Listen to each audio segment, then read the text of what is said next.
మీద చాలామంది ప్రజలు ఉన్నారు. కానీ అప్పటి వరకు దేవుడి నుంచి దగ్గర నుంచి ధర్మశాస్త్రం ఎవరికీ రాలా.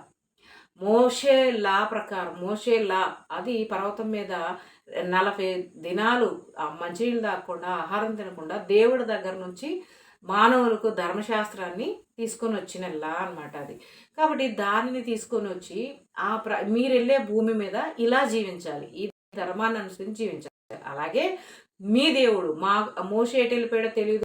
మాకు ముందు ఒక దేవుడిని నడిపించి అన్నారు కదా! దేవుడిని మీరు నడిపించడం కాదు బాబు. అసలు దేవుడనేవాడు ఉన్నాడు.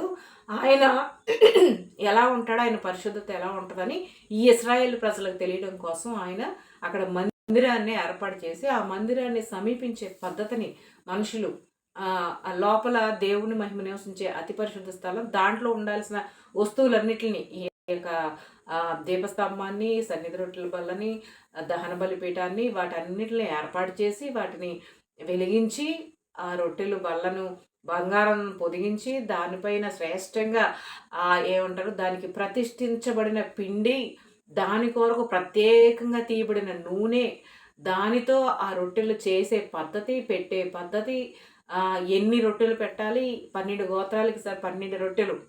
అలాగా ఒక భవిష్యత్తు అంటే ఒక్క మాట దేవుడు అక్కడ మోషేకి చెప్పి ఇది చెయ్యి అన్నాడంటే, ఆ మాటలో ఇన్ని వేల సంవత్సరాల భూమి లేకపోయేంత వరకు, ఆకాశము లేకపోయేంత వరకు మానవుల యొక్క మానవుల యొక్క విధానంలో దేవుని ఏర్పాటు, ప్రణాళిక అంతా కూడా లోకానికి తెలిసేటట్లుగా దేవుడు వర్తమాన, భూత, భవిష్యత్ కాలానికి సరిపడా ఆయన మనసును, ఆయన పద్ధతిని ఈ మందిర నిర్మాణంలోనే దేవుడు క్రీస్తుపూర్వం 1400 సంవత్సరాల్లో వాళ్ళు అరణ్యంలో ప్రయాణమై వస్తున్నారు.